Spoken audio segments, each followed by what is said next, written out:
Halo sahabat hati, jumpa lagi dengan saya Linda Wahyudi di podcast saya.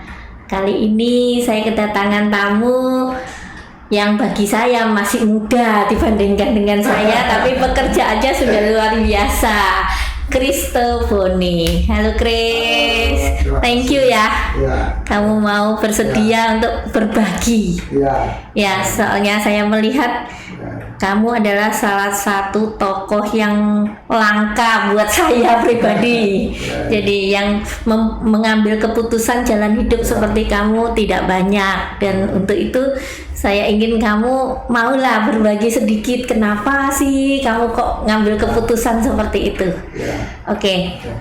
Chris, setahu saya kamu banyak melayani atau bekerja sosial untuk orang-orang tua, anak-anak cacat, dan orang-orang yang menderita, ya. Nah, awal mula yang menggerakkan kamu untuk mau melakukan seperti itu kan tidak banyak, Chris, orang yang memberikan hidupnya untuk ngopeni orang-orang yang terpinggirkan, orang-orang yang mungkin sudah nggak punya siapa-siapa dalam tanda petik. Nah, apa yang membuat kamu tergerak mau memutuskan, iya deh saya ngambil keputusan jalan hidup saya? Itu kan tidak mudah, Chris. Ya, boleh nggak kamu berbagi dengan kami semua? Oke. Mungkin juga awalnya itu dari keluarga ya.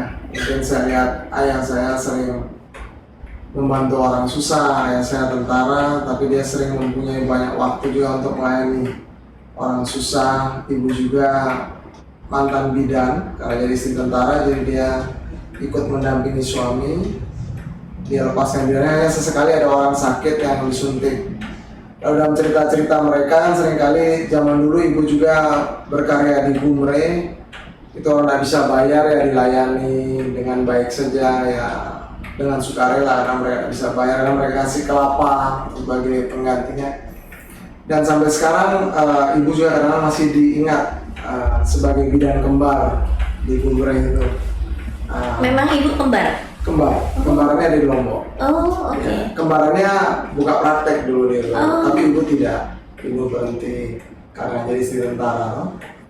Hanya sesekali ada tetangga atau apa yang minta suntik, ya disuntik gitu. Ada bekas alat-alatnya zaman dulu masih. Ya.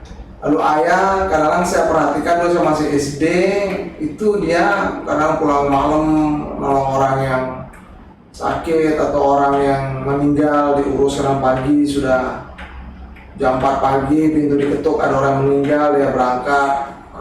Zaman dulu ya, waktu itu masih belum ada rukun kematian, akhirnya dia juga ikut mencetuskan itu nanti.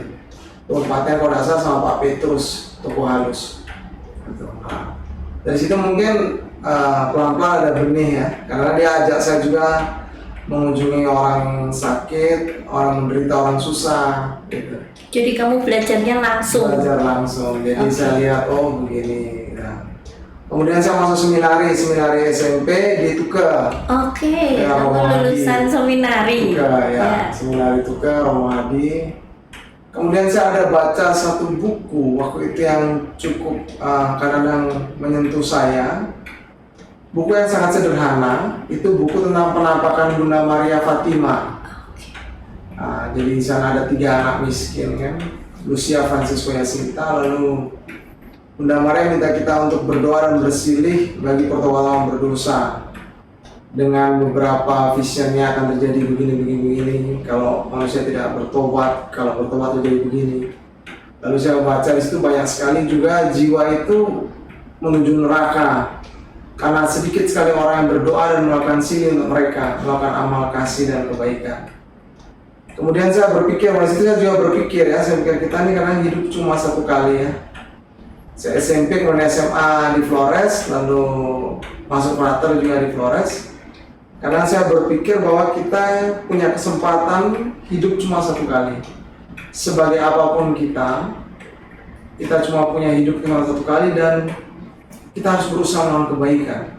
Kita tidak tahu kapan Tuhan mengambil nafas hidup kita. Lalu waktu saya novisiat, saya berkenalan dengan buku Kerahiman Devosi Kerahiman Ilahi. Nah, itu saya baca tentang perapakan Santa Faustina. Di situ saya lebih mendalami, bersyukur karena kasih Allah itu begitu luar biasa, dan Dia memberikan kesempatan pada kita manusia bahkan yang berdosa sekalipun untuk selamat masuk surga. Bahkan pada saat-saat terakhir, saya baca di buku itu misalnya ada orang yang selama hidupnya penuh kesalahan, dia sakit berat, dan ada orang yang di sampingnya itu mendoakan rosario kerahiman. Siapapun dia, apapun agamanya, mungkin orang itu juga orang ateis, orang itu apabila dia harus mati, jiwanya tidak akan dibuang ke neraka. Dia tidak akan melalui pintu penghakiman, tapi karena kamu ya sudah mau berdoa di samping oleh dengan rosario kerahiman, dia mendapat indulgensi. Dia akan melalui pintu kerahiman, bukan penghakiman tapi kerahiman. Artinya banyak pengampunan atas dosa-dosanya. Jadi saya berpikir, wah, Tuhan itu luar biasa memberikan kesempatan bahkan pada siapapun untuk mendoakan rosario kerahiman itu. Karena kita tidak mungkin misalnya orang itu orang agama lain, Muslim, Hindu, Buddha, lalu kita tanpa seizinnya kita doa kerahiman di sampingnya, atau kita panggil pastor untuk memberikan minyak suci, itu tidak mungkin, kecuali kalau dia minta ya. Nah, tapi kita bisa berdoa rosario kerahiman di dalam hati kita, atau kalau diizinkan kita bersuara ya bersuara, kalau tidak ya di dalam hati kan. Jadi orang itu mungkin sahabat kita, dia ataupun bukan, dia memperoleh pengampunan yang besar. Dulu waktu saya masih sering jalan ke rumah sakit itu karena ada juga orang agama lain yang minta didoakan, agama Hindu, Muslim. Itu ya kita doakan saja, doa rosario kerahiman. Entah dia semua atau tidak ya itu urusan Tuhan, tapi bahwa dia mendapat pengampunan atas dosa-dosanya itu kita percaya. Nah, jadi itu yang membuat saya tergerak ya, bahwa kita punya hidup cuma satu kali dan kita harus putuskan itu. Dan betapa banyak orang itu berpikir hanya bahwa kita hidup di dunia ini, kita harus mencapai kesejahteraan, begini begitu. Itu baik, itu tidak salah. Tetapi tentang kehidupan kekal itu mungkin cuma sedikit orang yang berpikiran mendalami itu, atau mau melayani juga orang lain untuk memperoleh itu. Itu tidak gampang. Jadi saya mencoba dengan cara saya sederhana, apa yang saya bisa buat, ya, dan coba mengajak. Karena ada anak muda yang saya ajak juga, yang kamu kerja apa? Nggak ada kerjaan, kerja di kebun. Sudah itu saya ajak mereka untuk kunjungi orang sakit. Dan saya kasih dia uang juga karena kerja di kebun itu kan. Dan kemudian saya ajak juga dia untuk kunjungi orang sakit. Karena begitu kita ajak anak muda, kita kunjungi orang sakit, belum tentu dia mau. Orang menderita loh. Kita ajak bekerja, nanti kita ngobrol-ngobrol, baru kita ajak dia untuk belajar melayani langsung gitu. Terus mulai kapan kamu mulai total bekerja sosial seperti ini? Apa setelah lulus dari seminari atau bagaimana? Sebenarnya saya bukan lulus ya, dulu saya waktu frater itu saya tingkat 4 praktek, saya praktek di pesantren. Jadi kami program studi kami di SPD dulu di Flores itu ada namanya TOM, Tahun Orientasi Misioner. Jadi waktu praktek kita bisa memilih, ada yang bisa bekerja di paroki, ada yang lintas budaya, lintas agama, ada yang studi di luar negeri. Saya lintas agama, itu saya ditempatkan di pesantren. Jadi makan tidur di pesantren, nanti pagi-pagi bangunkan anak-anak untuk sholat. Sesudah itu saya bersama seorang teman jalan kaki ke susteran misa habis pulang lagi ke pesantren mengajar mereka pengetahuan umum. Karena mereka tidak punya guru pengetahuan umum, mereka hanya punya guru agama. Tapi baik, persaudaraan kita baik waktu itu. Jadi kita belajar juga membuka wawasan mereka tentang dunia luar. Kita pun juga belajar dari mereka banyak hal, dan dari situ kadang-kadang saya juga mempunyai relasi untuk anak-anak itu mungkin ada yang sakit koreng atau kebutuhan, ada kenalan-kenalan saya, umat yang bisa membantu. Seperti itu. Nah, ketika pulang praktek, kemudian kita melamar kaul. Lamaran kaul saya itu ditolak. Karena alasannya saya masih frater tapi sering keluar untuk melayani. Ya sudah, saya merasa mungkin bukan ini jalan saya. Ya. Oke, awalnya saya juga seperti memberontak, melawan, tapi akhirnya saya juga menerima. Saya sampai menulis juga surat beberapa pemikiran saya untuk dunia pendidikan di frateran, juga supaya ada pembaruan, juga banyak hal yang mungkin terlalu pintar kamu, Chris. tidak juga banyak teman yang lebih pintar, tetapi akhirnya saya berpikiran bahwa itu yang terbaik mungkin menurut mereka dan terbaik juga untuk saya ya, dan terbaik juga mungkin bagi Tuhan bahwa saya harus di luar dan saya tetap bisa melayani. Akhirnya saya berpikir walaupun saya di luar, saya tetap akan berusaha untuk melayani walaupun saya bukan seorang imam, saya bukan seorang frater lagi. Jadi kamu pulang ke Bali? Belum, ya sempat pulang ke Bali, kemudian lama beberapa bulan saya masih di Flores. Saya sering karya sosial, doakan orang, apa semua layanan orang sakit, mungkin orang kerasukan minta didoakan, ditolong ya. Kebetulan juga banyak masih animisme dinamis, orang-orang percaya perdukunan gitu ya. Jadi saya mulai berkecimpung di situ, udah lama dulu. Akhirnya saya pulang ke Bali, kemudian saya, kalau tidak salah itu saya dikirimi patung Bunda Maria dari Jerman. Bunda Maria Ratu Rosa Mistika itu masih saat saya di frater. Kemudian saya keluar, saya membawa patung itu kembali, saya sebarluaskan devosi itu. Jadi untuk mendoakan para imam biarawati, bukan terutama supaya jumlahnya banyak, tetapi supaya hidupnya kudus gitu. Ataupun yang mungkin ada yang menyimpang bisa juga tetap kembali melayani dengan penuh kasih, atau memutuskan untuk keluar yang hidup jadi orang yang baik, tidak meninggalkan itu. Karena di dalam pelajaran kita juga, atau dalam kenyataannya kita juga lihat banyak juga imam biarawati yang keluar, ada juga yang kemudian hidupnya tidak lagi mengikatkan diri dengan gereja, ada yang juga seolah-olah menjadi ateis atau murtad atau melakukan jalan-jalan lain. Bunda Maria minta kita banyak berdoa untuk imam biarawati supaya hidupnya kudus. Misi dapat Bunda Rosa Mistika itu, kemudian juga untuk menguji orang sakit dan untuk mendoakan keluarga-keluarga. Saya mulai berpikir kemudian, kita berdoa saya juga tidak bisa, ada banyak orang susah, ada orang miskin, orang susah, orang cacat ya. Semampunya kita membantu dengan berbagai macam cara ya. Karena saya juga kalau untuk orang sakit, saya bisa memahami sedikit obat Cina, obat dokter, saya juga baca mungkin banyak, terus membantu dengan obat-obat tradisional. Dan beberapa kali dalam analisa itu juga dengan analisa supaya kita juga yang salah. Jadi kadang-kadang saya tanya, ada teman dokter yang bisa tidak preferensi, tapi juga kadang-kadang juga ada analisa, mungkin dia perlu yang lain karena ada yang sakit fisik campur aduk, sakit medis, sakit kena magic, ada juga yang karena depresi, ada juga yang karena kejiwaan, campur aduk kadang-kadang. Dari situ mungkin kita bertumbuh. Hanya di atas segala kita mohon minta Roh Kudus supaya jangan salah jalan. Karena kita juga sebagai manusia punya banyak kekurangan juga. Yang saya menimba kekuatan itu seringkali ya dari sakramen tobat dan ekaristi.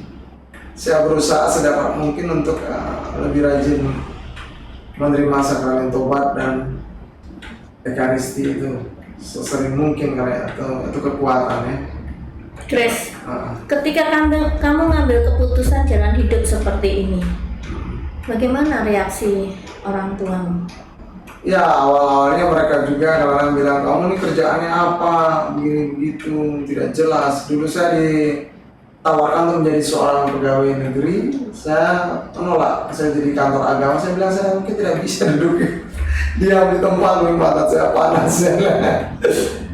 Karena ya mungkin untuk orang tertentu mungkin cocok ya, tapi saya melihat bahwa karena kelemahan dari suatu sistem itu adalah ketika orang kurang terjun, lalu berbicara, lalu berinteraksi secara langsung, sehingga mengetahui permasalahannya di mana. Seringkali kan orang melakukan sesuatu berdasarkan persepsinya, ya persepsi atau norma umum. Gitu. Tapi kenyataan di lapangan dan situasi yang mereka hadapi itu sangat jauh. Seperti sekarang kita katakan awal aja, orang KBG itu gampang dibentuk. Kalau Mas Gerejawi itu yang lebih dekat, itu sudah bagus konsepnya. Tapi untuk menjalani dan terjun sampai ke bawah dan dengan permasalahan yang pelik di dalam keluarga saja masalah sudah banyak, apalagi di KBG dan lain-lain. Nah, itu memang tidak bisa juga hanya textbook atau kita hanya tahu gitu. Ketua KBG pun juga mungkin punya beban, tentu juga dia tahu semua masalah yang sesungguhnya. Makanya dibutuhkan kesinambungan semua pihak ya, untuk bersama-sama belajar dan berjalan bersama. Nah, seringkali kelemahan-kelemahan itu kan orang terlalu sering buat pertemuan. Pertemuan, seminar-seminar menghasilkan banyak dana, menghabiskan banyak dana dan kenyataan di lapangan itu sulit. Ya, sama seperti tadi gereja di pemerintahan dan lain-lain. Saya lihat karena kelemahannya di situ. Bahwa untuk aplikasi nyatanya itu seringkali terbentur-bentur dan sulit. Makanya saya juga melihat, saya senang kita punya presiden ya, Pak Jokowi itu dia turun langsung, dia evaluasi langsung dan dia bekerja keras. Dia jalan terus keliling, ada cobaan apapun tentang dia terus bergerak. Gitu. Jadi itu menginspirasi banyak orang untuk bekerja dengan, ya tentu ada banyak kekurangan sebagai manusia, saya, kita semua, tapi ya kita terus berjalan. Sampai akhirnya papa mama tidak memasalahkan lagi. Mereka juga ya, saya dapat penghasilan dari mana gitu. Karena awalnya mereka mungkin berpikir bahwa saya harus punya penghasilan yang pasti. Orang tuamu heran, saya juga heran. Oh iya. Si Chris ini melayani kemana-mana, dapat mana dia untuk hidup, bagaimana dia untuk makan? Itu ada rahasia begini. Ada rahasia. Saya punya pendiri dia dulu SPD itu namanya Santo Arnold Jansen. Dia mengatakan yang penting kita kerja baik, kerja sungguh-sungguh baik, berdoa sungguh-sungguh. Nanti uang itu ada di kantong orang-orang yang baik hati ya. Akan membantu. Dan itu memang benar. Iya, benar. Jadi Santo Arnold Jansen itu benar ngomong. Benar bicara. Dan itu kenyataannya ada. Kenyataan. Terbukti Bahwa yang penting kita bekerja baik, selalu ada orang yang mau tergerak. Kadang-kadang saya sebenarnya lebih senang kalau orang itu juga ikut terjun ya, sama-sama tahu orangnya kesukaannya apa. Jadi dia juga, karena kadang-kadang orang memberi dengan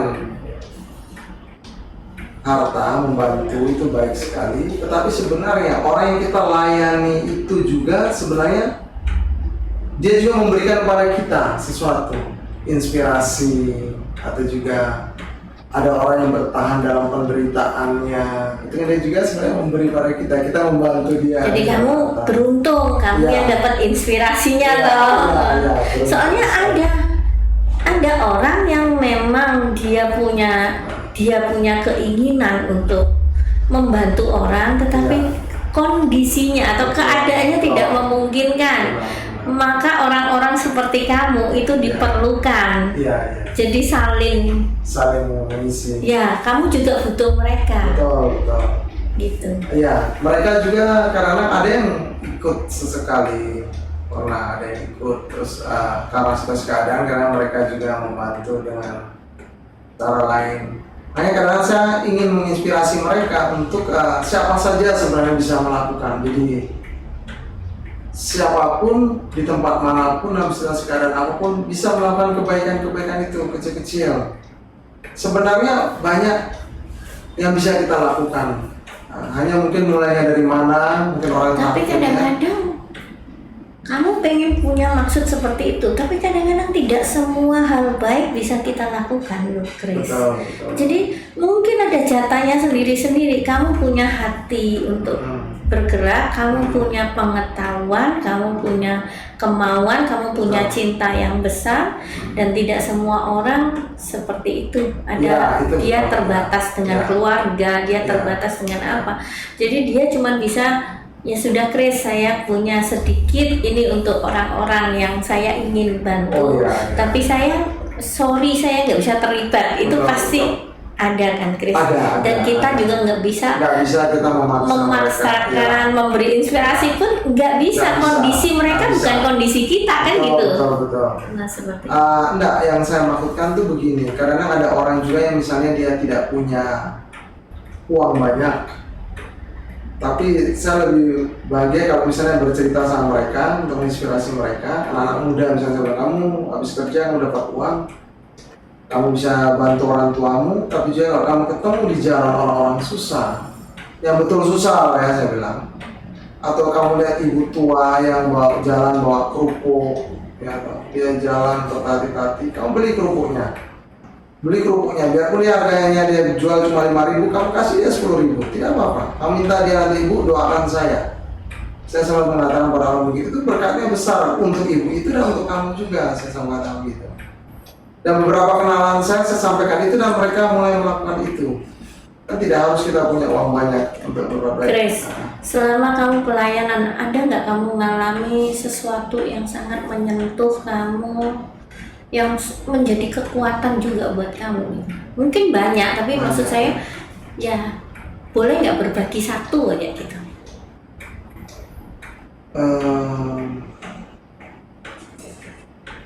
Banyak ya sebenarnya ya, dengan berbagai macam sisi. Hanya mungkin saya ambil satu itu Ci Paula ya, almarhumah Ci Paula, itu adiknya Joger. Dia juga mantan suster ya, bukan suster, dia juga keluar. Lalu dia terkena kanker lidah, lalu saya bersama teman sempat mengunjungi, dan yang saya rasa terharu itu dia bilang, kalau setiap kali kamu ada waktu datang ke sini doakan saya. Itu bahkan pada saat saya mungkin sudah koma, datang mendoakan saya. Dan waktu terakhir itu dia sudah diinfus di rumah, kalau salah, atau dia sudah sakit berat sekali di rumahnya. Karena kita datang, dia tidak tahu, kita berdoa saja di pinggir tempat tidurnya. Lalu dia tetap berusaha, karena dia dalam kesulitannya itu, waktu dia masih sadar itu dia berusaha untuk kamu ada orang susah mana, dia tak berusaha membantu dalam keadaan sakit, dan sakit betul ya waktu itu. Dia pada saat terakhir tidak bisa ngomong lagi ya. Begitu. Pernah waktu dia masih sudah kena kanker, kan berapa tahun itu prosesnya sampai dia menjadi parah sekali. Ini ada dua kejadian yang bagi saya itu bagus. Saya teringat itu saat mamanya waktu itu, Mama Ana, umur 90 lebih kalau nggak salah ya, Mama Ana itu rajin sekali berdoa rosario setua itu pun, dan sakit berat. Kemudian saya sempat tahu, diberi kabar, kami diberi kabar waktu itu tergerak aja mau ke situ, mau kunjungi Ci Paula. Nggak tahu, bilang begitu kami sampai di depan rumah itu, Ci Paula itu keluar. Dia pikir Joger, mungkin dia pikir saudaranya, datanya kami. Saya dengan teman satu, dia panik cepat. Dia dengan lidahnya masak itu, Mama sudah sekarat. Masuklah saya. Ini sebelum Ci Paula menjadi parah sekali, Mama Ana sudah sekarat. Itu ada orang aliran Hari Krishna, mungkin dokter dia yang juga mendampingi. Lalu ada perawat yang Muslim yang mendampingi Oma, dan saya yang Katolik bersama teman. Saya ingin doa kerahiman. Itu saya rasa itu sangat bagus. Itu saat saya berdoa kerahiman demi sengsara Yesus yang pedih, yang sana mungkin baca ayat-ayat Al-Quran untuk orang sekarat, yang Alian Hari Krishna nih, dia juga doa dengan tasbihnya Hari Hari Krishna, Hari Hari Krishna. Kita semua bersatu sampai saat terakhir doa Rosari Kerahiman itu, darah dan air selesai, tanda salib, lalu yang Dr. Hari Krishna itu pegang dai, Oma sudah jalan. Gitu. Jadi diiringi dengan begitu banyak orang yang mendoakan dari berbagai agama. Luar biasa ya. Itu saat itu si Paula sudah mulai sakit, kemudian dia menjadi parah, akhirnya selama beberapa bulan, tahun mungkin 1 tahun atau berapa bulan sudah itu dia meninggal kan, sempat di rumah sakit dan maksudnya ya banyak pengalaman lagi, banyak lagi orang-orang yang ini kebetulan mereka mampu ya, jadi didampingi orang. Kan banyak orang yang tidak mampu dan sekarat sendirian, susah. Itu yang kadang menguatkan saya juga untuk tetap berjalan, membantu, mendoakan semampunya, menolong mereka semampunya, sekurang-kurangnya dengan doa walaupun tidak.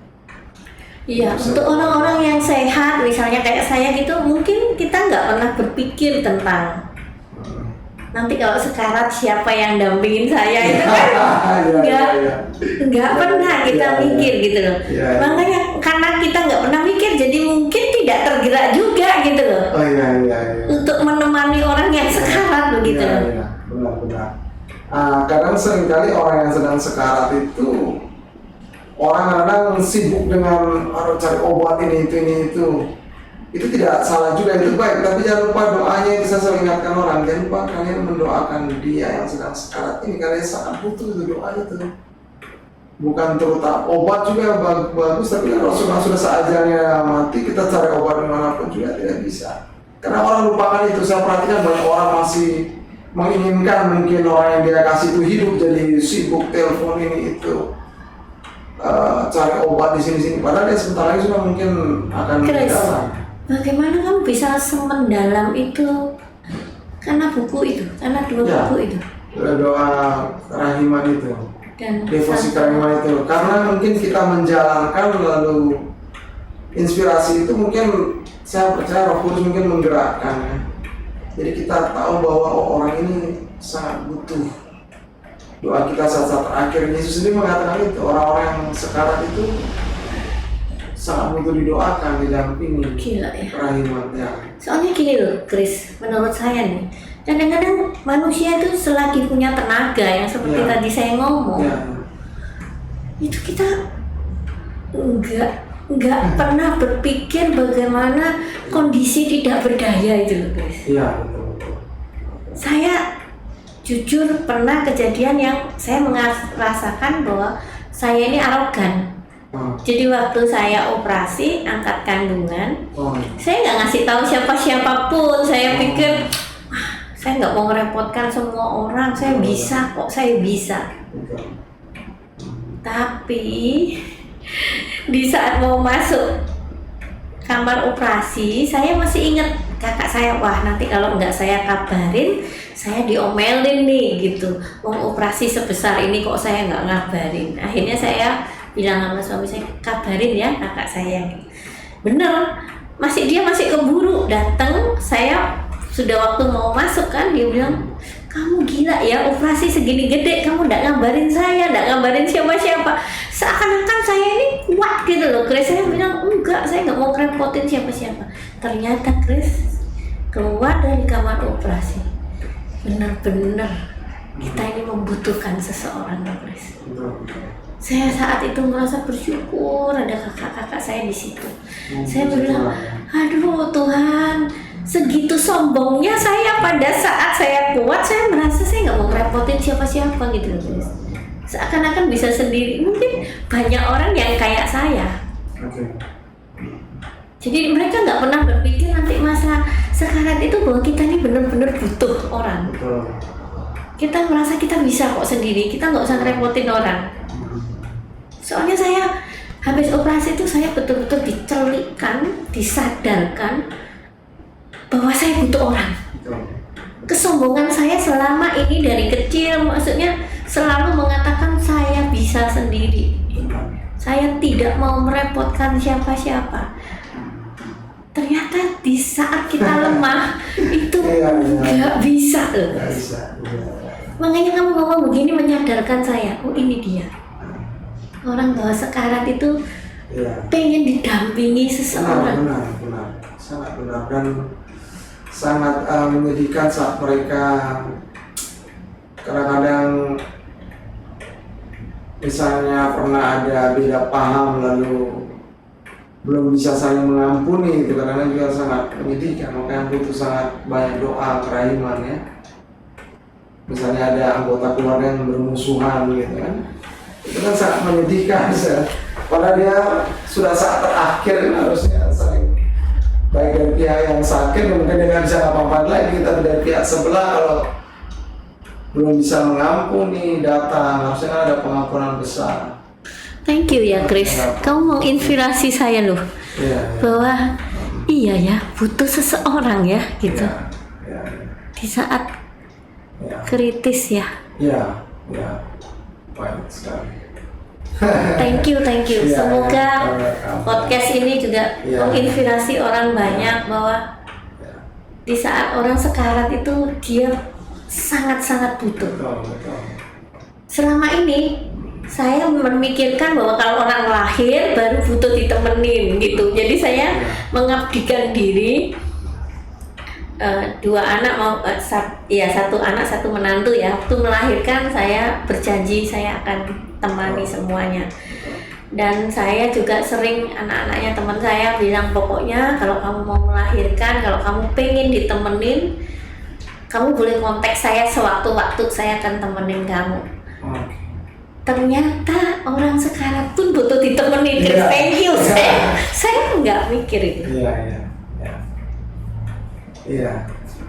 Sangat membutuhkan. Jadi mari kita bersama-sama menginspirasi Iya. orang-orang muda bahwa Iya. kalau kamu punya saudara, sahabat, Iya. orang tua atau siapapun Iya. yang sedang menghadapi ajal maut, alangkah baiknya kalau mereka mau menemani. Ya, Duduk menemani, tenang. Mendoakan. Tapi kalau di tempat Jawa ya berdoa sungguh-sungguh atau masukkan intensi misa. Boleh, bukan hanya untuk orang sudah meninggal, orang sedang sekarat ya kita masukkan intensi misa. Baik, Tuhan jadilah kehendakmu yang terbaik untuk orang ini supaya dapat pengampunan. Kalau memang harus jalan ya tidak terlalu tersiksa, ya kan? Kamu ngomong begini saya menyesal, Chris. Saya punya sahabat. Oh ya. Saya selesai misa pagi, saya tengok di sana, saya ajak berdoa. Tapi saya nggak meluangkan waktu banyak, saya pulang. Saya ajak berdoa, sudah selesai berdoa, tenang, saya pulang. Ternyata saya baru sampai rumah, sudah dikabarin dia nggak ada. Tapi doanya kan sudah sampai, Iya. bagus ya. Itu sudah mendoa, itu juga. Tapi sudah alangkah mendoa. baiknya saya nemenin sampai selesai, Iya. Chris. Pasti dia butuh saya. Iya. Karena dia nggak sadar, saya nggak tahu dia butuh saya. Betul. Ya. Dua Iya. sahabat baik saya meninggal, dan saya cuman bisa mampir mendoakan, dan hari itu juga dia meninggal. Yang satu, saya perjalanan ke airport mau ke Jogja. Saya berhenti di Prima Medica, Pak Surya Husada di ICCU. Saya berdoa, saya ajak berdoa dia. Saya bilang saya tahu kamu pasti dengar saya. Yuk kita berdoa. Iya, betul. Doa terus saya tinggal ke airport. Sorenya saya dikabarin dia sudah pergi. Iya. Semoga inspirasi ini membuat saya lebih mau memberikan waktu saya. Enggak cuma untuk orang-orang yang butuh ditolong, orang yang sehat, tetapi orang yang sakit ternyata juga. Nah terus bagaimana dalam pandemi COVID ini, gimana cara kamu, Chris, menemani orang-orang sakit? Saya ya juga tetap pakai protokol kesehatan ya. Harus protokol kesehatan, tapi saya berusaha juga minum vitamin. Berani ya Chris? Masih jaga jarak, dan saya harus olahraga. Saya setiap hari harus jalan kaki, olahraga. Jadi saya percaya tubuh kita panas itu akan sehat. Masalahnya gini Chris, saya mungkin tidak se ekstrim kamu ya, maksudnya total gitu. saya hobinya tuh nengok orang sakit. Jadi kalau orang sakit dalam keadaan kesepian atau gimana selalu kontak saya, minta ditemenin. Nah saya itu dimarahin sama kakak-kakak saya. Orang lain mau ke rumah sakit, walaupun itu papanya yang sakit, mereka nggak mau. Kok kamu ini bukan siapa-siapa, kok kamu tuh keluar masuk rumah sakit itu? Dan kami keberatan. Dia bilang, kamu nggak cinta sama anakmu, sama cucumu. Kalau kamu melakukan hal itu, stop. Selama masa pandemi, stop, tidak ke rumah sakit. Jadi saya ini nahan diri. Iya. Ketika teman saya meninggal, saya merasa, aduh, saya sudah janji ya mau ke sana lagi. Jadi saya tengok kan beberapa kali, saya janji mau tengok lagi, tapi karena dilarang sama kakak-kakak saya, ya saya menghargai mereka lah. Mereka sayang sama saya, makanya mereka melarang saya. Tiba-tiba teman saya meninggal, ya rasanya itu, aduh gitu, saya sudah janji loh temenin dia, dan saya mengingkari janji saya atau bohongin dia, ternyata saya nggak datang lagi gitu. Itu menurut saya begini, Bu Linda. Kita harus percaya sungguh pada kuasa doa. Bahwa Santo Padre Pio kan mengatakan yang membuka pintu hati Allah itu kunci yang membuka pintu hati Allah. Tahu Padre Pio ya, santai kalau kayak Yesus. Itu adalah doa yang sungguh makanya. Jadi Bu Linda tidak bisa ke rumah sakit tidak apa-apa. Jadi kita berdoa sungguh-sungguh untuk mereka. Bukan kita hanya doa, oh ya saya doakan, ada orang yang doa, ada orang meninggal tinggal tulis rip. Ya kadang saya juga kritik orang-orang, saya bilang orang meninggal banyak sekali di WA penuh dengan rip. Begitu kita dapat kabar orang meninggal, kita langsung juga berdoa. Saat itu juga biarpun Bapak kami sama, doa kita itu membantu untuk penyucian dosa itu banyak sekali. Karena jiwa-jiwa di hari penyucian itu kadang kita tidak bisa bayangkan penderitaan mereka. Satu contoh ya, sama Tanwa. Ada 2 pastor yang berjanji selama di dunia ini bahwa siapa mati lebih duluan, satunya akan langsung buat misa untuk temannya ini. Nah temannya ini katakanlah satu ini mati duluan jam 10. Kalau temannya di tempat lain dapat berita, dia masih terima tamu. Ngobrol sama tamu sampai jam 12, 2 jam ya. Kemudian dia masuk, sudah tamu pulang, dia masuk ke kamarnya, temannya yang mati itu ada di situ. Kenapa dia bilang, kau ini bohongi saya nih. Kau bilang katanya kita janji bahwa satu mati, satunya langsung buat misa. Kau kan baru mati 2 jam. Tidak, saya sudah lama sekali, saya tersiksa sekali di sini, dia bilang.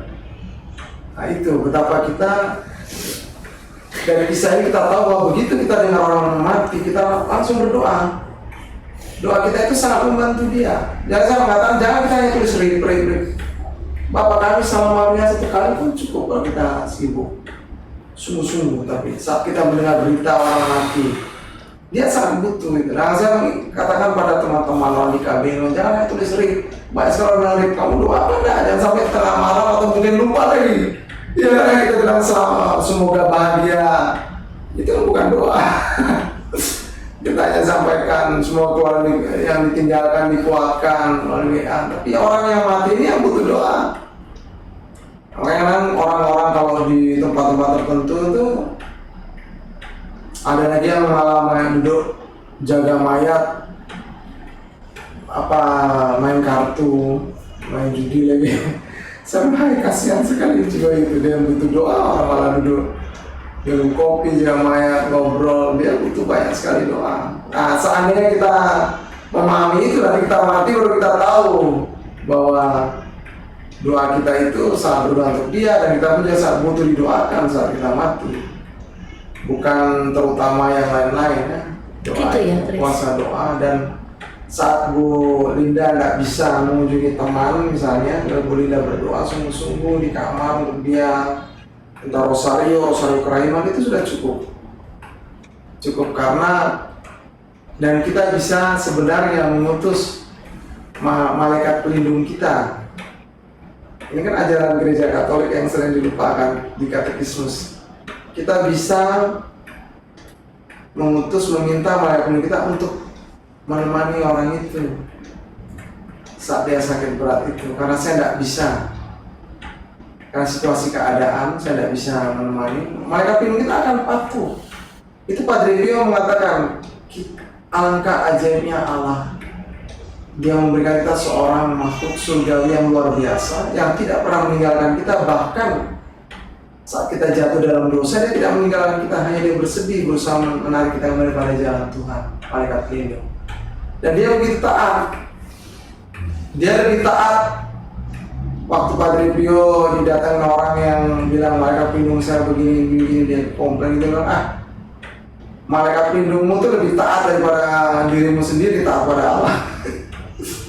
Dia selalu melakukan yang baik yang kita minta bantuannya. Misalnya jadi kita berdoa sungguh malaikat pelindung kita, tolong bawakan doa-doa saya untuk saudara saya ini, temani dia sampai dalam saat sekaratnya dan sampai saat dia meninggal nanti. Dia akan lakukan itu malaikat pelindung kita, karena kita dalam situasi yang sulit.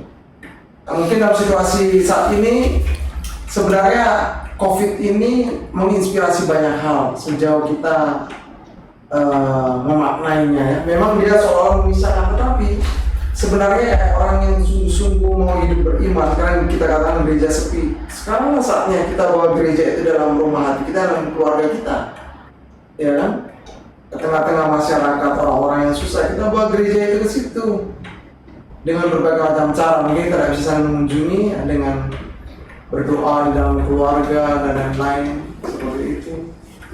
Lalu dia memaksa kita sebenarnya, tanda kutip kalau kita bisa maknai, untuk sungguh-sungguh kita ini masuk ke dalam ajaran-ajaran iman Katolik yang sungguh luar biasa di tengah situasi COVID ini. Maka kita menurut saya jangan hanya berpikir secara formal saja, aturan begini-begini, ya kan? Tetapi ajaran iman itu sungguh-sungguh masuk ke dalam. Nah, termasuk saat kita mau membuat keputusan. Nah, sekarang juga pastor-pastor sulit ya kalau harus beri minyak suci, ya kan? Itu pilihan yang sangat sulit juga untuk mereka. Nah, Ibu Ani Avansi kalau nggak salah sudah sempat waktu itu membuat baju, tahu ya Ibu Ani Avansi ya, baju untuk imam-imam, baju khusus untuk supaya mereka terlindungi saat memberikan minyak suci untuk orang-orang yang dia sudah berpikir jauh situ, yang betul sekarat, yang mau mati kan sangat butuh sakramen minyak suci. Nah, makanya kalau tidak bisa juga ya mungkin orang mendoakan dari jauh ya, seperti yang saya minta malaikat pelindung dan lain-lain. Chris, pembicaraan dengan kamu membuat saya jujur, saya ada pertentangan di dalam diri, karena saya ini kadang-kadang terlalu kritis ya, terlalu negatif. Misalnya dulu ya sebelum COVID misalnya, maaf kalau orang ya anggap dah orang berada gitu ya, meninggal, kan itu khususnya di sini ya, bukan di tempat lain ya. Bisa misa itu pagi misa, sore misa, besoknya misa kan. Seminggu bisa misa ya, semua imam juga datang lah gitu misa. Tapi kalau orang maaf yang nggak mampu atau relasi dengan pastor itu kan jauh ya, maksudnya dia untuk mau deket aja juga nggak berani gitu kan, Chris. Itu kan kadang-kadang mungkin ada yang nggak misa, nggak dibuatin misa, mungkin cuma ibadat. Ya mungkin prodiakon nganter meninggal gitu ya, atau ya mungkin kalau kebetulan imam ada ya imamnya ini. Terus saya jadi sedikit pahit ya Chris, maklum ini saya awam yang berpikirnya pendek. Saya bilang sama anak-anak saya, nanti kalau mami meninggal nggak usah misa banyak-banyak. Kalau ada pastor ya bolehlah misa sekali. Pokoknya kalian doain rosario aja di tepinya mami itu, kalian berdoa sendiri. Udah, dan kalau bisa sekarang mati, besok pagi-pagi dikubur. Jangan lama-lama gitu. Biar nggak ngerepotin orang gitu. Langsung lah gitu. Tapi pembicaraan dengan kamu jadi membuat saya berpikir orang meninggal juga butuh misa loh, butuh doa loh. Kenapa saya kok jahat seperti itu ya mikirnya gitu. Jadi saya cuma pikir nggak usah ngerepotin orang, pastor itu sibuk, ngapain gitu, nggak usah, kalau perlu sekali aja, kalau memang pastornya sempat sekali aja gitu, kalau nggak sempat ya nggak apa-apa, kalian doa rosario aja, seperti itu. Ya, makanya saya selalu mengajarkan orang kalau, dan juga saya berusaha mempraktekkan, saya mendengar orang meninggal ini, saya sering, kalau saya nggak bisa ikut misa, saya sudah bisa live streaming misalnya, saya sering nulis itu nama-nama mereka, dan saya kadang ada orang yang kasih uang, ada yang tidak, ya saya berkepentingan sendiri, sesukarelanya saya masukkan intensi di keuskupan atau di mana yang ada misa, karena saya percaya sekali pada kurban misa itu luar biasa, menghapus dosa banyak sekali. Karena Santo Padre Pio juga bilang dia itu lebih baik dunia ini ada tanpa matahari daripada tanpa misa kudus Ekaristi. Dia mengatakan itu. Makanya pembicaraan dengan kamu menyadarkan saya, menyadarkan kearoganan saya gitu loh.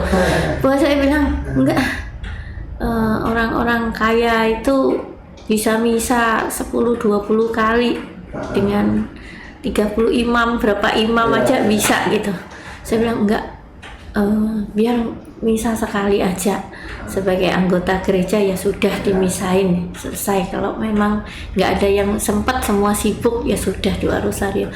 Jadi pembicaraan dengan kamu membuat saya sadar gitu loh, bahwa kita ini butuh misa gitu. Misa kudus, makanya kalau kita tidak bisa melakukan itu, atau ada kita lihat orang teman kita susah dan tidak ada yang bisa, kita tulis namanya, masukkan intensi, kita menolong dia, kita masukkan intensi misa. Jadi kita sudah menolong teman kita, jiwa-jiwa itu. Jadi kita dengar teman kita ada berapa orang yang meninggal, kok tidak ada misa cuma sekali, mungkin kemarin sudah bisa, tidak bisa lagi, kita pergi ke gereja, masukkan intensi untuk menolong dia, jiwanya. Itu juga sama seperti kita misa kan. Karena hati kita itu niat kita di intensi misa itu, entah kita bisa ikut misa itu atau tidak, nanti kita berdoa sungguh-sungguh. Soalnya kadang-kadang Grace, kadang-kadang nih orang yang menengah ke bawah kadang-kadang bukan nggak mau masuk lingkungan atau KBG, tapi kadang-kadang mereka nggak berani. Mungkin mereka merasa sangat terbatas ya, kos-kosan kecil gitu ya, mungkin untuk bayar kos juga ya pas-pasan sebulan, mungkin dia bilang aduh kalau nanti ikut-ikut begitu nanti ada iuran ini iuran itu, mungkin kan mereka tidak tergabung di KBG maupun lingkungan, dan kalau meninggal kan agak sulit bagi mereka untuk dapat pelayanan. Chris. Makanya saya mengatakan bahwa harus ada yang menerobos sekat-sekat itu. Kalau sampai sejauh ini belum ada dari pihak misalnya yang berwenang, mempunyai kebijakan yang lebih humble ya pokoknya. Karena kadang-kadang tidak juga, kadang-kadang agak sulit kalau sudah bicara soal uang. Kayak misalnya pemakaman dan lain-lain. Orang harus dimakamkan, tapi ya itu juga banyak perdebatan ya karena itu, tapi jiwa orang ini intinya itu tetap diselamatkan. Jadi apa yang bisa kita lakukan, makanya ya kalau masuk ke dalam aturan-aturan yang begitu jelimet kan, makanya saya bilang lebih baik kita berdoa sungguh-sungguh untuk orang yang sudah meninggal itu, ataupun misalnya dia kurang mendapat pelayanan bagus, saya atau beberapa orang kita masukkan intensi misa. Masalahnya kadang-kadang bukan sistemnya, Chris. Masalahnya kadang-kadang kan umat banyak, ya kan agak sulit kalau kita nggak buat kebijakan gitu seperti itu ya, Chris ya. Jadi memang kebijakan kadang-kadang kan nggak bisa sampai menjangkau semuanya ya, Chris. Jadi mesti ada orang-orang ya kayak kamu gitu ya, Chris, mendoakan orang, dan mungkin kamu bisa menggerakkan orang-orang muda untuk yuk mendoakan orang yang lagi sakit, orang yang lagi meninggal gitu kali ya, Chris. Menginspirasi banyak orang, dan kalau orang yang tidak bisa kunjungin ya doa dari rumah. Tapi memang zaman sekarang kita bilang orang berdoa itu juga susah. yang dengan tidak menghakimi ya, tapi orang lebih banyak kan lebih gampang nonton TV atau main HP berjam-jam mendengar berita padahal dia berdoa sungguh-sungguh masuk. Itu juga satu tantangan juga untuk anak-anak muda zaman sekarang. Nah, anak-anak di dunia pendidikan juga kan sekarang game terus mereka main, itu juga cobaan berat sebenarnya itu.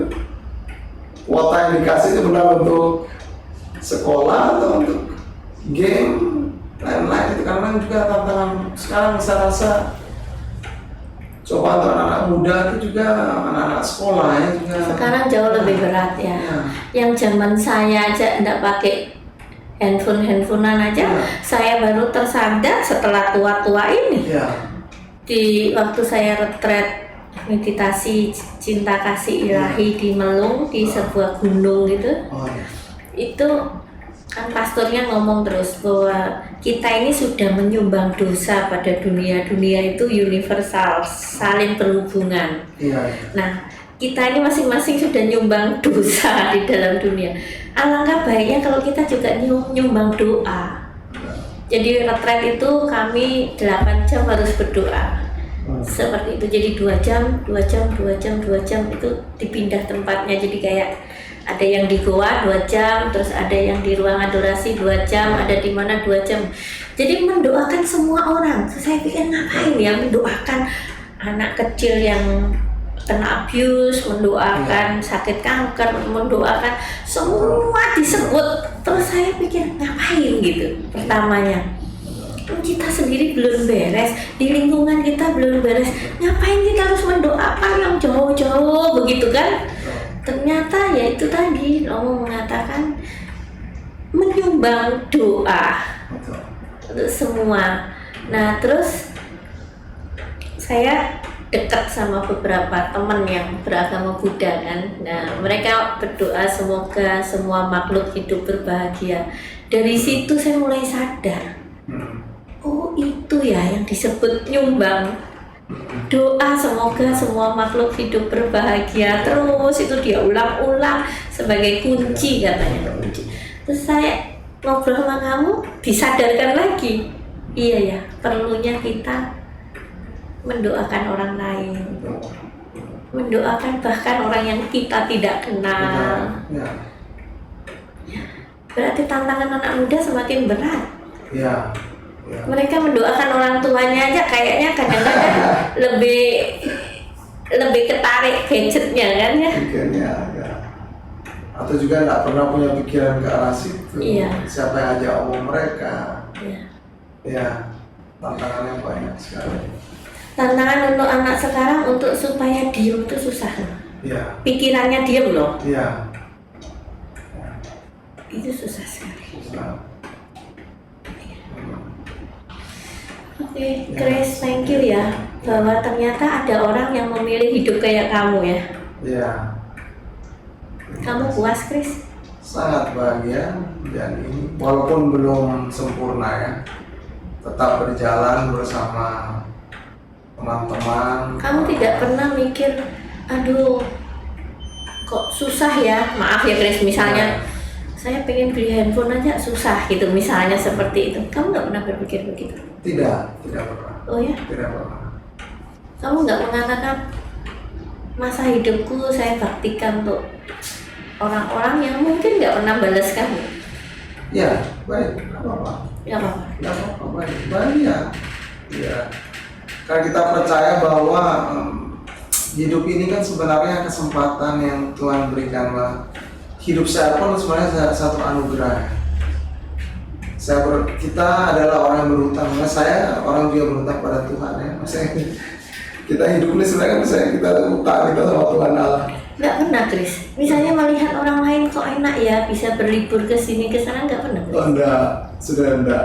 Sudah nggak butuh apa-apa. Begitu ya, makanya saya berpikir bahwa hidup ini pokoknya setiap hari saya berjuang, berbuat baik. Bisa juga untuk hidup saya sedikit walaupun tidak juga harus bermewah-mewah, lalu orang-orang sini yang perlu dilayani, ada keluarga yang susah juga bisa dibantu sih. Pernah nggak ada orang yang curiga dengan kamu? Oh banyak. Ini jangan-jangan minta uang untuk dirinya sendiri begitu? Banyak ya, tapi ya nggak apa-apa kan, yang penting kita lakukan yang terbaik. Kita harus terima kan, kalau kita terima apa yang baik dari Tuhan, yang tidak baik juga kita harus terima. Kritik apa juga nggak menyempurna. Segala hal yang baik juga sebagai rambu-rambu itu kan kita anggap aja itu baik untuk mengingatkan kita untuk berhati-hati, no? Seperti itu. Jadi kita berpikiran positif selalu. Dan pernah nggak yang kamu tolong juga curiga dengan kamu?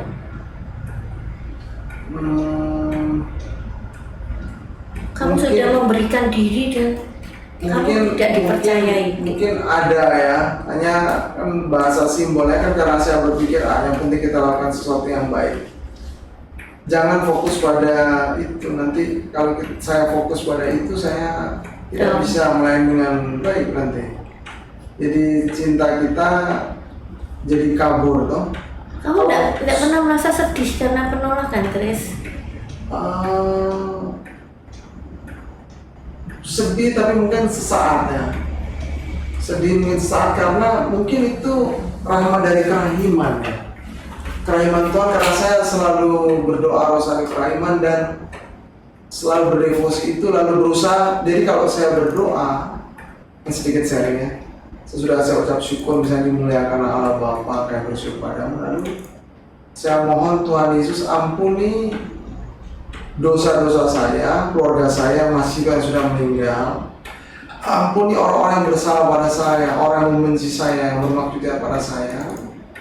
Ampuni berkati orang mungkin menderita karena kesalahan dosa yang pernah saya lakukan juga pada orang-orang. Jadi segitiga pengampunan dosa saya, keluarga saya, semua orang yang meninggal, orang yang bersalah pada saya, yang membenci atau orang yang pernah saya benci atau saya lakukan. Mungkin saya rasa itu doa itu punya kuasa ya. Jadi saya tidak terlalu merasa sakit hati terus gitu tuh tidak. Mungkin terus saya sering mengulangi itu, jadi kalau ada penolakan ya sudah, dinolak ya sudah. Nanti saya pulang saya doakan lagi orang itu. Maaf Chris, kan untuk saya pribadi kan pilihanmu tuh kan sangat langka gitu loh, Chris, ya. Untuk orang awam ya. Sangat langka untuk memberikan hidup mengabdi pada orang-orang menderita itu dalam tanda petik tidak banyak ya, Chris ya. Ya pasti banyak juga yang tidak mengerti tentang bagaimana sih, aneh gitu loh. Maaf, jalan dunia kan aneh gitu loh ya. Apalagi keluargamu, kan pasti juga kamu tuh mau apa sih karepe gitu kan. Mau ya kamu bisa misalnya ya, maaf ya kalau keluarga saya nih membanggakan, artinya kamu itu mampu lah, punya rumah lah, punya mobil lah, seperti itu. Nah itu yang saya lawan, maksudnya pemikiran itu yang sering saya lawan. Maksudnya pernah saya misalnya ada orang tua saya mengatakan bahwa sekarang kita nih mau bangun perbaiki rumah kita gitu karena begini. Saya bilang ya bapak kan sudah punya uang, tapi saya nggak pernah minta uang ya, pakai aja. Saya cukup yang sepele-sepele saja, nanti bapak sakit saya bisa carikan obat, ibu belikan pampers, itu saja. Dan saya tidak pernah tergoda untuk misalnya saya harus dipuji anak yang baik, yang berbakti, dan tidak takut juga kalau dianggap anak yang tidak berbakti, karena saya tahu bahwa saya lakukan apa yang terbaik ini. Membantu juga untuk melihat sisi lain dari kehidupan ini. Saya pernah dulu berdebat dengan kakak saya di Australia yang mengatakan, kerja kebun itu bisa pakai berapa hasilnya itu kebun itu. Dia saya rasa cukup bahagia ketika saya bekerja orang susah, dia dapat uang, saya juga dapat ada sedikit, nanti saya jual di kenalan saya yang mungkin dia pernah susah, saya tolong, dia kasih sedikit lebih banyak ya toh, dan untuk bisa pelayanan lanjut. Saya bersyukur dan selalu ingat, karena dia di Australia memang dia tidak salah, dia berpikir secara logik. Kalau tidak bekerja, tidak dapat duit, dia punya anak, dia bisa menghidupi. Saya mengatakan selalu ada faktor X dalam hidup ini yang tidak pernah kau duga. Kita bisa mati setiap saat, itu jangan lupa. Dan selalu ada, saya ulang-ulang, selalu ada faktor X. Jangan berpikir bahwa dunia ini berjalan seperti ini terus.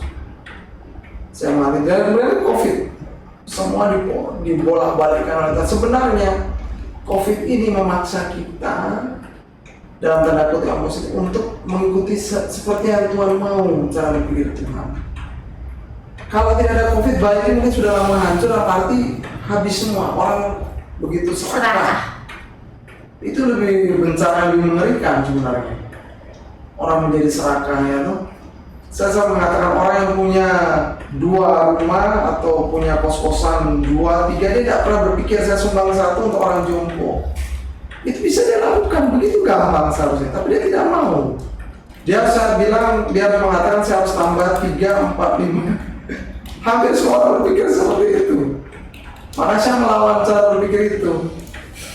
Saya mengatakan sama ayah saya, kalau saya diajak berpikir bisnis, saya bisa, tetapi harus selalu ada nilai cinta kasih yang lebih besar, kebaikan yang lebih besar. Saya katakan begitu. Nah, beberapa kenalan saya, karena saya kan dapat uang dari orang minta mendoakan untuk rumahnya, tempatnya lama tidak laku, lalu nanti saya doakan, lalu bisa laku ya dia sumbang berapa untuk pelayanan, terserah. Dari situ kadang-kadang seperti itu, dan saya gembira. Habis dia juga tertolong, saya juga bisa dapat pelayanan daripada pergi ke dukun kan. Jadi secara Katolik, kamu jangan pergi ke dukun. Kita banyak sekali di dalam gereja Katolik itu nilai-nilai yang dalam. Di antaranya tuh misalnya devosi pada Santo Yosef juga ya, Bunda Maria Novena pada Santo Yosef itu juga luar biasa. Dan beberapa orang yang bagi orang lain mungkin tahayul ya. Saya minta kamu cari patung Santo Yosef, minta berkat di pastor, lalu ditanam. Kita berdoa sama-sama novena dan novena. Niat baikmu jangan kamu khianati, karena kamu janjimu itu sama Tuhan, bukan sama saya loh, saya bilang. Niatmu apa, bisa kamu nyumbang gerejamu ini, lebih baik kamu tidak usah omong, kamu yang niat kamu langsung lakukan sesuka rela membantu orang susah itu. Tapi jangan kamu khianati itu, karena janjimu itu sama Tuhan. Itu seringkali terbukti bagus, laku banyak. Daripada mereka pergi ke dukun ke orang-orang yang nggak benar ya kan. Jadi seperti itu menurut saya, bahwa banyak hal yang bisa kita lakukan dan itu hal yang baik. Thank you ya Chris, kamu menyadarkan saya banyak hal. Kadang-kadang ya saya berpikir tidak benar juga gitu, sering pikir begitu. Karena gini, saya katakan sama kakak saya selalu ulang-ulang. Saya pernah mendampingi 2 orang di dalam gereja yang mereka ini masalah hutang piutang. Saya datang ke dua-duanya, karena waktu itu sempat dua-duanya datang mungkin ke dalam tanda kutip saya tidak sebut nama komplei Rustoto itu, dan saya mengatakan bahwa yang berhutang juga ada salahnya, yang memberi hutang juga ada salahnya, sama-sama ada salahnya. Yang ada kebaikannya juga, jadi diselesaikan dengan baik, jangan sampai itu masalah hukum, saling menolong dan bermurah hati lah. Saya datang kepada yang memberikan hutang dengan bunga yang begitu tinggi, saya mengatakan, saya panggil waktu kan tante ya, tante kan bukan tante kamu, tapi kenalan. Tante kan sudah dapat banyak untung dari bunganya ini, kasihlah potongan dulu untuk pembayaran terakhir. Pembayaran terakhir nggak satu 425 juta pembayaran terakhir ya. Dia bilang, enak saja kau nih. Dia bilang, enak saja kau nih, saya punya bahan bangunan tuh sudah mangkrak di sana. Padahal dia sudah bisa berhasil beli tanah berapa area dari uang-uang rentenir itu. Saya bilang saya tidak punya bukti apa, tapi saya ini punya firasat buruk. Saya kalau tante kurang berbuah hati, saya berani ngomong nanti ada suatu hal yang buruk yang tidak bagus yang terjadi. Saya datang juga kepada yang sebelah sana, coba ngomong baik-baik, kita juga tidak bisa keras-kerasan. Ngomong baik-baik dan selalu datang pada Tuhan. supaya semuanya baik. Kan kita sama-sama orang Katolik, orang beda agama aja ada yang lebih baik kalau kita sama Katolik seperti itu juga. Semua ketakutan saya itu terbukti. Tidak lama kemudian kan anaknya kerasukan juga saya tolong yang memberi utang ini.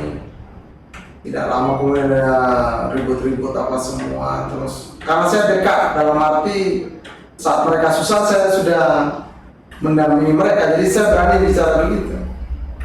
Tidak lama kemudian dia stroke. Chris, tidak pernahkah kamu mikir mau terjun pelayanan itu di bawah gereja atau lebih enak bebas begini? Saya berpikir mungkin untuk saat ini karena saya sangat sibuk ya, dan kadang-kadang bukan apa, dalam gereja kan ada aturannya dan saya harus taat jam waktu itu, saya kan tidak bisa. Karena orang susah itu kan setiap kali ada di mana lalu pekerjaan saya, irama saya tuh sulit untuk menyesuaikan. Ada pertemuan ini saya tidak bisa, kan kasihan toh. Bahkan orang butuh saya ada pertemuan ini, saya sementara di orang sakit sekarang misalnya, atau saya ada orang kerasukan. Jadi mungkin bidangnya sendiri-sendiri ya, Chris. Agak sulit. Tapi saya karena tetap bekerja sama dengan gereja dan mengarahkan orang, kalau orang Katolik ke gereja selalu ke ajaran. Mungkin itu lebih menurut saya juga bisa lebih nyaman, orang itu lebih nyaman. Karena seringkali kan tidak selamanya yang kalau orang gereja misalnya yang di dalam status struktur meminta pandangan saya, cara berpikir apa ya, saya siap toh. Kalau misalnya jadi prodiakon gitu, itu agak sulit saya. Agak sulit saya, dan saya lebih berbahagia menggerakkan orang lain karena banyak orang punya talenta sebenarnya mereka tidak mau. Saya kan sudah di dunia ini, maksud saya kan. Saya selalu berpikiran begitu. Kan saya sudah terjun langsung. Saya punya misi itu untuk mengajak orang untuk bergabung dalam gereja, melayani juga. Jadi sampai sekarang kamu tetap melayani orang-orang sakit ya, Chris? Di masa pandemi juga oke, tidak masalah buat kamu. Hanya kan kita juga harus taati protokol kesehatan. Untuk rumah sakit mungkin agak kurang, tapi saya pernah ke rumah sakit juga mendampingi orang. Terakhir itu saya dampingin bapak sendiri kan kena COVID kan. Saya tidak takut waktu itu karena saya rasa awalnya ya saya ini bukan COVID. Lalu mungkin toh kalau dia kena COVID, menurut saya COVID mungkin di rumah sakit karena banyak hal yang saya rasa juga agak aneh gitu kan, saya juga tidak tahu. Akhirnya saya seringkali itu saya tetap minum vitamin, olahraga, lalu tetap cuci dia punya makanan piringnya semua dengan air panas toh. Makanan kan nggak bisa dia makan rumah sakit kan sulit karena kita orang yang kena COVID memang karena harus ada yang membantu juga kasih makanan asupan gizi dari luar ya supaya dia ada selera makan gitu. Kalau yang kena COVID kan sudah down juga tuh berpikiran negatif, bapak ini sudah dia down bekerja pikirnya sudah mau mati lah, tidak akan mati saya bilang. Saya pada tidak akan mati belum waktunya saya lebih semangat dan karena saya rasa ada hal-hal juga tempat itu begitu kotor, saya sering nyapu kadang-kadang. Saya buka baju, saya pakai celana pendek, saya nyapu, nggak pakai masker. Dan kamu memutuskan untuk tidak berkeluarga, Chris? Karena jalan hidup seperti ini. Untuk saat ini mungkin belum. Mungkin kedepannya kalau ada orang bisa menerima dengan baik itu kan juga harus diuji ya. Orang bisa apa tidak menerima ini, dan jangan hanya berpikir soal duniawi, walaupun kita berjuang untuk ada juga pemikiran kita punya, misalnya saya nanti punya dana lumayan, saya punya bengkel misalnya untuk membantu mendanai pelayanan-pelayanan itu ke depan ya. Tapi kayaknya Chris, ini saya nggak tahu ya Chris, kalau sudah berkeluarga, kalau sudah punya anak beda lagi pemikirannya Chris, kayak gitu ya? Iya, makanya kan mungkin istri bisa terima gitu Chris, iya, anak ini yang harus dibiayai dari makanya pilihan-pilihan itu ya kita serahkan sama Tuhan, semoga diarahkan ke yang terbaik ya menurut Tuhan. Jadi saya bisa tetap melayani, orang juga bisa menerima keadaan itu, dan syukur-syukur mereka juga nanti ikut melayani juga. Seperti itu kan, tujuannya begitu. Memang kalau bisa mereka juga dari kecil, dari apa, diajari juga untuk mulai lihat orang susah. Karena untuk membawa orang sampai ke pembiayaan tidak gampang. Satu keluarga pun belum tentu orang punya cara berpikir seperti itu. Apalagi orang di luar, ya kan, makanya butuh proses. Thank you ya Chris. Ya, di jalan. Oke, jadi kita saling mendoakan ya Chris. Ya. Saya juga akan mendoakan Terima semua kasih pelayananmu. banyak. Oke. Oke, sebelum tutup mungkin Chris ada 1-2 patah kata untuk mengajak adik-adik yang di sini, kameranya di sini, untuk yuk mulai berani untuk memberikan diri berbagi. Ya. Terima kasih untuk acara yang luar biasa ini, Ibu Linda. Siapa saja saudara-saudari, teman-teman, adik-adik yang masih muda maupun bapak, mama, orang yang sudah berusia, kita bisa melakukan kebaikan dimanapun dalam situasi apapun. Kebaikan-kebaikan kecil, jangan berpikir sesuatu hal yang luar biasa.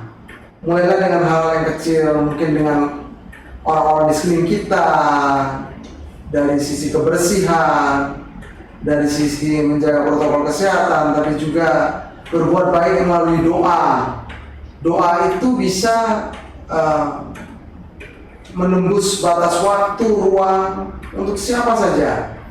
Berdoa untuk diri kita, keluarga kita, tapi juga untuk orang-orang lain, untuk siapa saja yang menderita, yang susah, yang sekarat.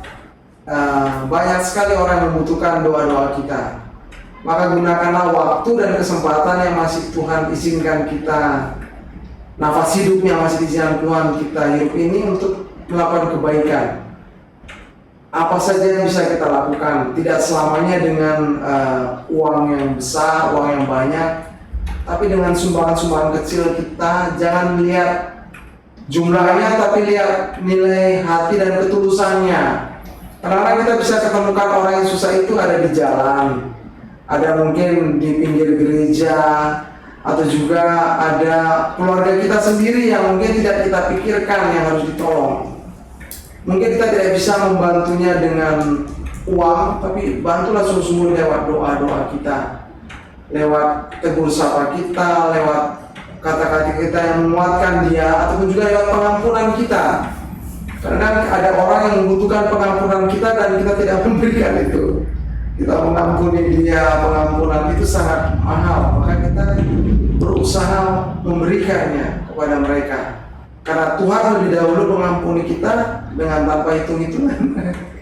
Maka kita pun berkewajiban untuk mengampuni siapapun, sekurang-kurangnya di dalam doa-doa kita. Ya, jadi mulai sekarang gunakan waktu untuk hal yang positif. Di samping kita tetap mengejar meraih cita-cita, tetap jaga kesehatan, tetap banyak berdoa, berbuat baik. Itu hal yang sangat mudah yang bisa kita lakukan, namun kita tidak mau lakukan itu. Banyak orang membuang waktunya untuk hal-hal yang sepele atau hal-hal yang tidak berguna, tapi seolah-olah itu berguna, ternyata tidak. Ya, ingat, kita diberi kesempatan satu kali saja hidup. Maka pergunakanlah waktu, tenaga, pikiran kita sebaik-baiknya untuk kemuliaan Tuhan, untuk kesejahteraan sesama, diri kita dan keluarga kita. Tuhan memberkati. Thank you so much Chris. Dan satu hal yang saya ingin minta, jangan lupa ingatkan saya selalu ya. Thank you. Hal ini sangat mengingatkan saya bahwa saya harus kembali lagi kepada hidup doa yang kuat. Thank you. Sampai jumpa lain kali. Mungkin bisa sharing lagi ya, Chris, dengan pengalaman-pengalamanmu yang banyak itu. Ya, oke. Teman dan sahabat sekalian, terima kasih banyak sudah mengunjungi podcast saya. Jangan lupa like, subscribe, dan berbagi dengan yang lainnya. Thank you. Sampai jumpa.